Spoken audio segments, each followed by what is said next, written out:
Hello and welcome to another edition of TV Middletown Cafe. I'm your host, Ty Thomas. Joining me today is Bill Murphy, the Economic Director for the City of Middletown. Bill, welcome to TV Middletown Cafe. Thank you very much. We always begin these things by getting a personal look at our guest. Okay. Where are you from? I'm from Middletown originally. Okay. I was born at Middletown Hospital December 2nd, 1968. So I was born there in long time ago, when it wasn't as modern as it was. Did you go to Middletown High School? No, actually, my parents, we grew up in Springboro, so I graduated from Springboro High School back in 1987. And from there you went to college? Went to college, went to Wright State University, earned my bachelor's degree in one of those useful degrees, political science. Went to work for DP&L there shortly thereafter, and while I was at DP&L, I got my master's degree in public administration from Wright State. Okay. Before you came to Middletown, yes, where were you and what were you doing? I was in the city of Fairborn, which is a suburb of Dayton out by Wright-Patterson Air Force Base, and was doing similar work, community development director, so it was not only economic development, but also planning, zoning, building inspection, etc. So, yeah. Now, you are Middletown's new Economic Development Director. I don't know that I still have the new title. It's been 2.5 years. You I'm were hoping I've made that. Their first one, though. I was the first one in a long time. They had previously had a partnership with the Chamber. That's correct. That has just the city felt that it was time to maybe take economic development in a different direction, and that's when I came on board back at the end of 2005. Just before we began taping this show, we learned that there's been, as we were talking about, we take 2 steps forward and there's 1 step backward about another business leaving Middletown. Altivity Packaging most recently was purchased by Graphic Packaging. They announced yesterday the closure of the folding carton division at their facility there on Charles. It's going to affect about 133 employees there. Certainly not the kind of days you like to wake up in the morning and come to work and see that one of your largest employers is announcing a very big cut.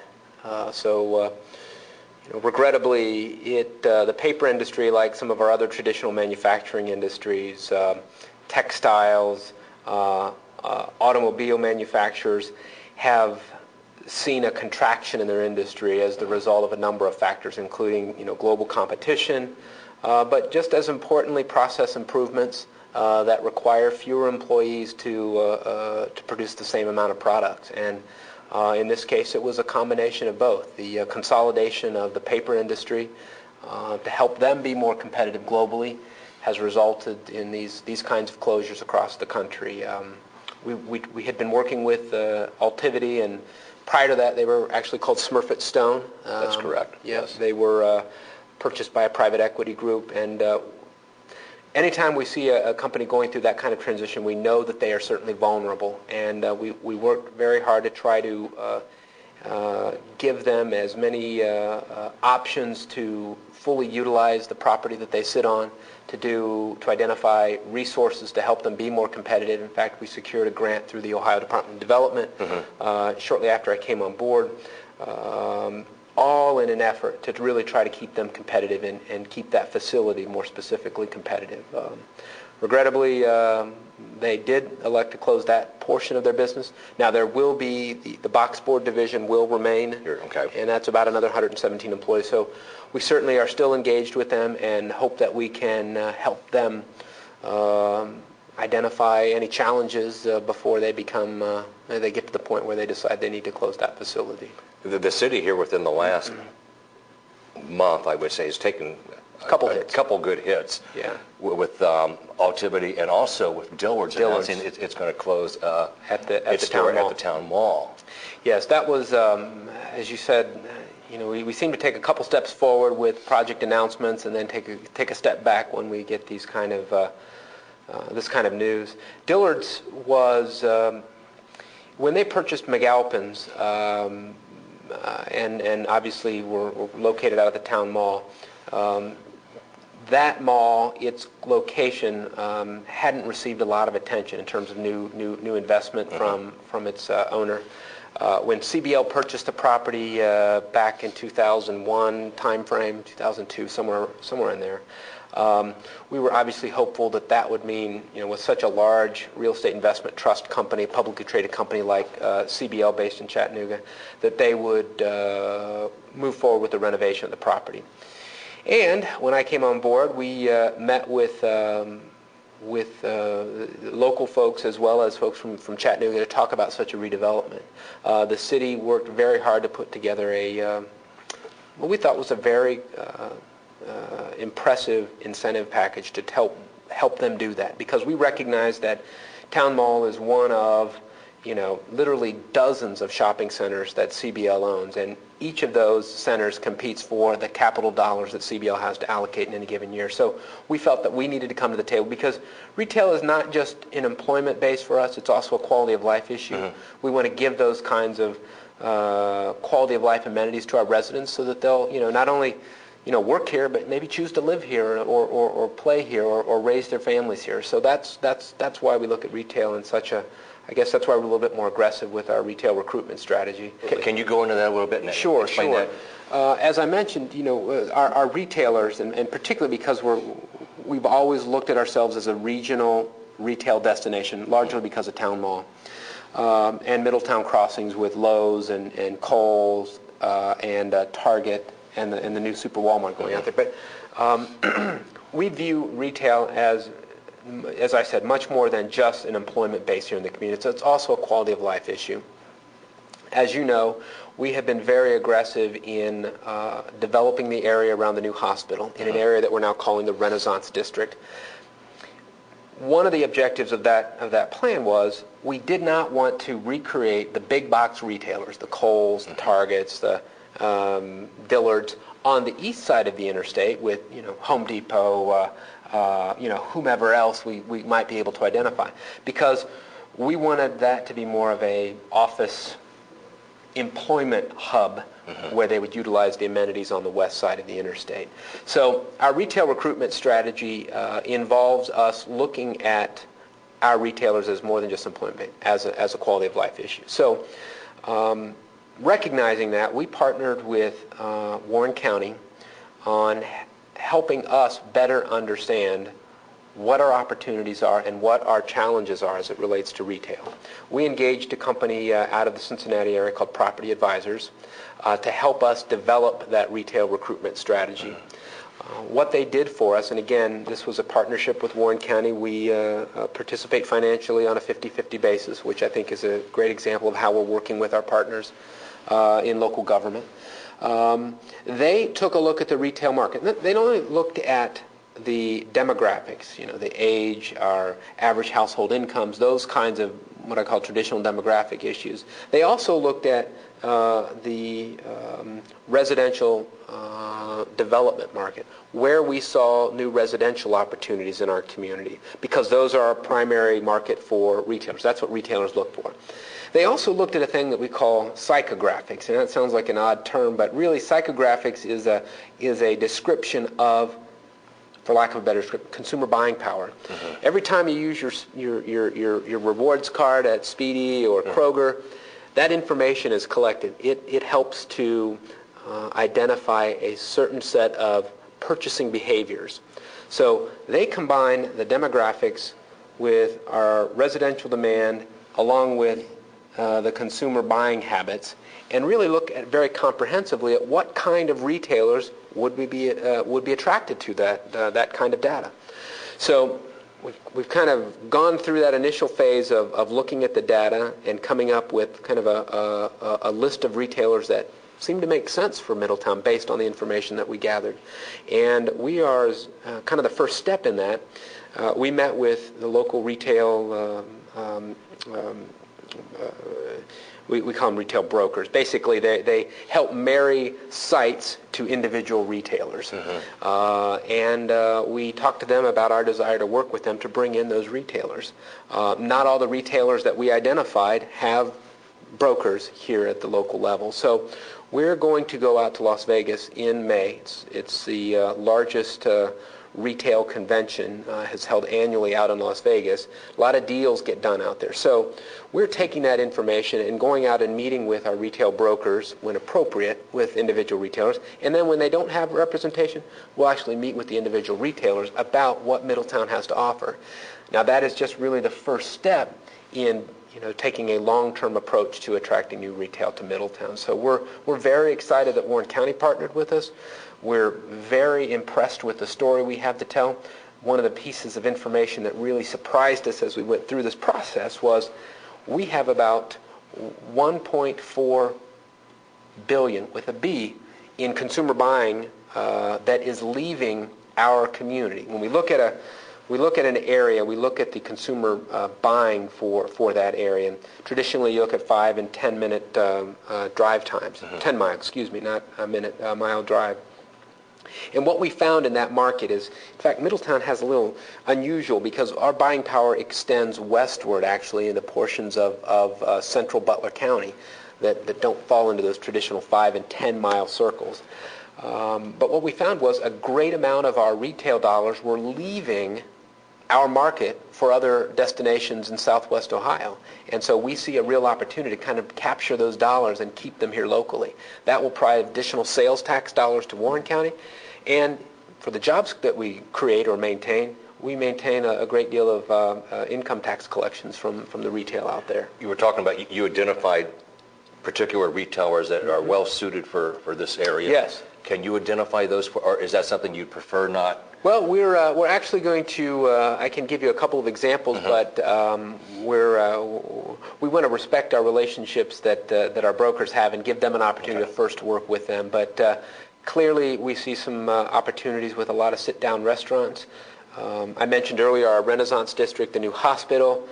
Out in that same area, Al Nair Inc. is building a 50,000 square foot office building that will house the Southwest Ohio division of Paychex North America. Yes. It'll bring about another 120 jobs to that area of town. There are other projects happening out there that will result in several hundred new jobs being created over the next 3 to 4 years. So we see a need for additional sit-down restaurants. Those are some of the primary areas of focus, particularly to help that Renaissance District take off. Now, more traditional retailers, we've seen some opportunities for, again, other retailers like a Bed Bath & Beyond or a Linens and Things, a house, home goods kind of store, as well as additional electronics retailer like a Best Buy or a just something along those lines.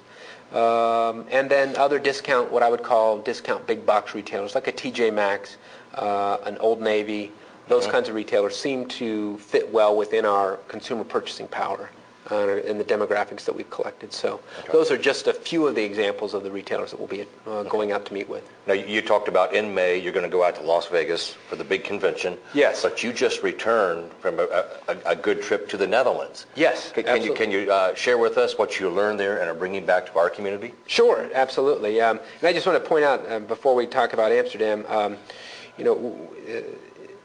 this retail recruitment strategy, the information that we collected is very impressive, and I think we have a great story to tell why we're out in Las Vegas. I think it's important to point out that the delegation will include the mayor, Ken Cohen, who serves as our president of our Middletown Moving Forward, our economic development kind of excellent businessman. Absolutely, and Judy Gilliland, who is our city manager. Kim Coiner with Warren County and Candace Klein with Property Advisors and I will form that 6-person team going out to Las Vegas. Important to note that each of the members of the Middletown delegation, Judy, Ken, the mayor, and I, are all paying our own ways. No city funds are being used to fund our trip out to Las Vegas. So, I know there are people who would have a problem with that. I don't. You know, my dad always taught me, son, if you want to make money, you have to spend money. Absolutely. We had that discussion. I just don't understand the mentality.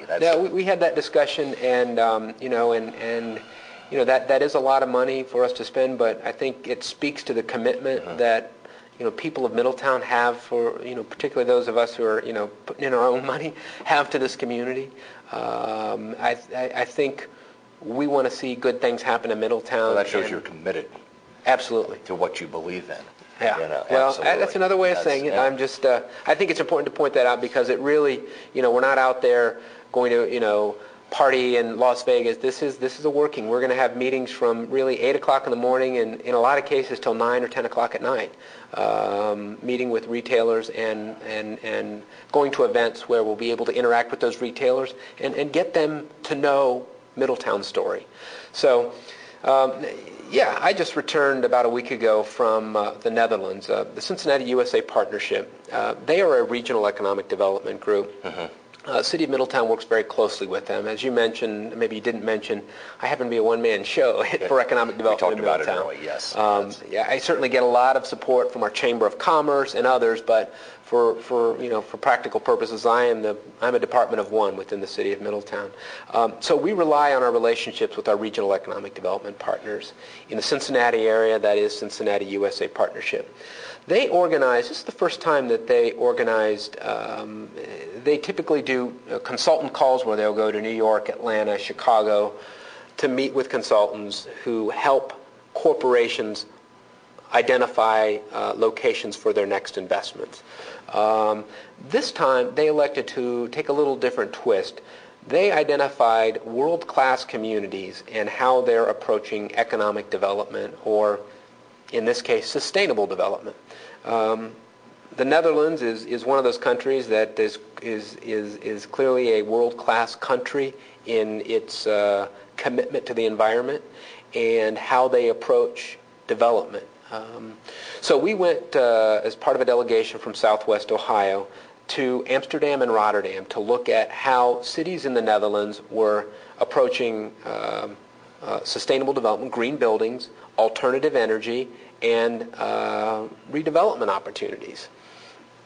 And it was absolutely amazing. There's a quote, those folks who may remember last year, the City of Middletown's Midfest celebration celebrated the people and culture of the Netherlands. Mm-hmm. And I was at a meeting, and the gentleman said, God created the heaven and the earth, but the Dutch created the Netherlands. And if you think about it, that's really true, because they have a system of dikes that allowed them to increase the size of their country so that they could continue to be, provide for their citizens. In Amsterdam particularly, I was impressed with how they took a much longer term approach to development. They were talking about a project in an older part of their community where they were redeveloping, and they said over the next 50 years, this is how we're going to go about approaching, this redevelopment. We're going to start years, 3 through 7 here, 7 through 15 here, 15 through 20 here, and 20 to 30 here, and 30 to 50 over here. And I just thought that was just amazing that they thought that long term with their redevelopment projects. They also, as you can imagine, not having a lot of land, had an interesting approach to alternative energy. One of the, I guess I never really thought about was how do they deal with their trash issue in the Netherlands, because they don't have a lot of land for things like landfills. Mm-hmm. And they said, you know what, we looked at our trash issue and said, okay, how much would it cost us to truck off this trash to Eastern Europe and landfill it? And they figured out for what it was going to cost them to take that trash over and landfill it in Poland, in this case, they could build a facility that would incinerate the trash. And because of the process that they used, they could also generate electricity. They would burn the trash at such a high temperature. The water that's used in that process then could be used to obviously generate steam, and that steam then could be used to power turbines and generate electricity. So they thought creatively, okay, what it was going to cost us to do the easy way out, what could we do with that same amount of money and really do the right thing for the environment? And they chose to build that trash waste to energy facility. Absolutely amazing. We got to tour the facility, and some of the very same technologies that they're utilizing in that waste to energy facility is what we saw proposed in the the coke plant that is being proposed. Suncoke. Suncoke, absolutely. So there were a lot of lessons that we learned. I think first and most importantly is to take a much longer term approach to our redevelopment options. Secondly, to think about our waste as a potential source of energy.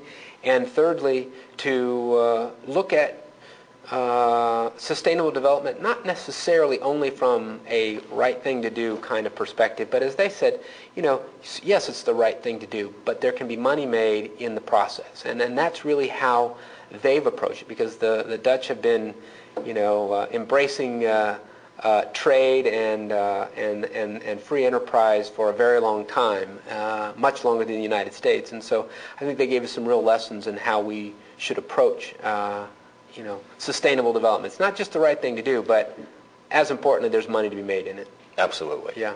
So we spent some time, of course, talking about your trip to the Netherlands and talking about the East End development. Let's talk a little bit about downtown. Okay, great. What can we expect? Well, downtown is a little different animal. The market right now is, and by the market, the private sector market is really focused on the interstate right now. The growing together of Cincinnati and Dayton are providing a lot of opportunities for us to capitalize on the interchange at 122 and 75. Downtown is going to take a lot more assistance from the public sector to really generate the same level of excitement and interest from the private sector that we're seeing out by the interstate. So that's what makes it a little bit more of a challenge for us. As you know, we've talked on a number of occasions, the city regrettably doesn't have a lot of financial resources to devote to priming the pump, and if you will, for lack of a better description there. So we are going to be utilizing the income taxes that we generate out by the new hospital in the Renaissance District to help us do the more creative things in downtown. Last year, we really helped jumpstart that process by engaging a group called Heritage Ohio. They provided a district assessment resource team visit, which we called a DART visit. Yeah, a DART visit that looked at the challenges and opportunities, the strengths, the weaknesses, the opportunities and challenges that we have in our downtown, and really provided a kind of a roadmap for approaching redevelopment in downtown.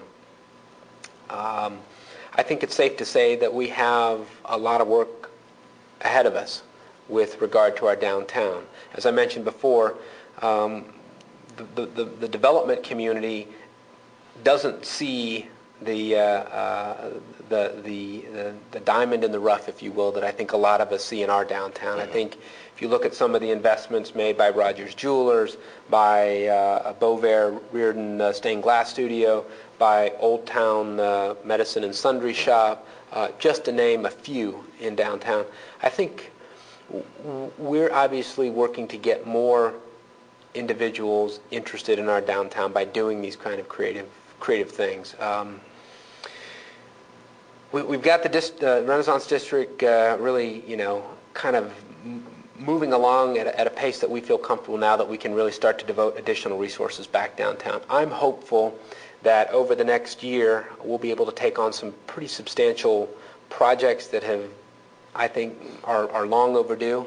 Among them, things that we're exploring is the demolition of the Swallens building, the demolition of the parking garage, to provide a much more attractive presence for parking and for our retailers that might be interested in our downtown. I think that's going to be kind of key. We continue to work with other assets in our downtown. You can probably figure them out, but we've got an absolutely wonderful asset with the Manchester Inn. It is, however, dated, so we are working very hard with a number of different parties on how can the Manchester again be a driver of economic development in downtown Middletown. We're very hopeful that over the next year we'll have such a plan in place that will give us the kind of asset that we need back downtown to be kind of a jump start to our redevelopment efforts. Let's let you look in your crystal ball since we're talking about the next year. 5 years from now, what do you think we're going to see in Middletown? I think 5 years from now, we're going to see a much brighter picture. I think you've started to see a little bit of that transition over the past couple of years with the hospital project being kind of one of those big drivers. But if I look at the construction value of construction over the past, say, 10 years, two biggest years were 2006 and 2007. We've got a number of projects identified for 2008, and I'm sure that it will be number two, maybe, I may be pressing here a little bit, maybe number one, but probably number two over the past 10 or 11 years in terms of the total value of construction that's happening in our community. 2009, we've got a couple projects I mentioned very briefly. The Coke project could be a substantial influx of value to our community, construction value. 5 years, I think we're going to be looking at a community that's really gotten over the hump. Do I still think there might be some contractions in some of our traditional manufacturers? Yeah, because there's still probably some process improvements that some of our existing employers are going to be employing that are probably going to reduce employment a little bit in our traditional manufactured or paper or steel industries. But I think we're going to see a lot of job creation as a result of Cincinnati and Dayton coming together. We're seeing a lot of that with the Renaissance District, in 2008. I think we're going to see a lot more of that over the next 2 to 3 years. So 5 years out, I would not be surprised if we're looking at Atrium Medical Center as our largest employer in the city, and the area out around the interchange as being our largest employment center in the city of Middletown. When you look at all of our employers. I don't doubt that at all. Yeah. So, and with that kind of stability and quite frankly that kind of job growth, I hope that we're going to be able to start to devote resources to addressing some of our infrastructure needs. The voters of Middletown approved a 0.25% income tax last November to address public safety. That certainly has stabilized our public safety forces.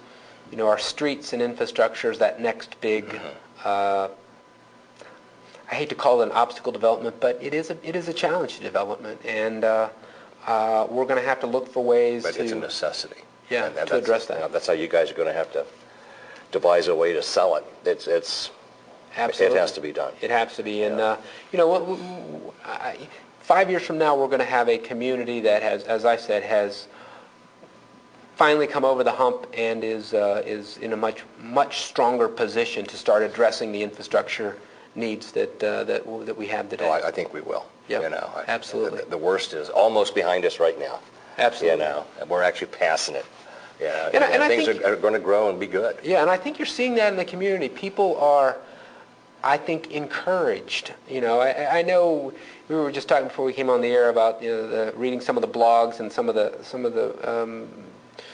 naysayers, if you will, in the community. But I think that is a relatively small number of people. I think the vast majority of our residents understand that, first of all, Middletown is not the only community that's been hit hard by this, slowdown. I'm saying we're pretty close to a recession.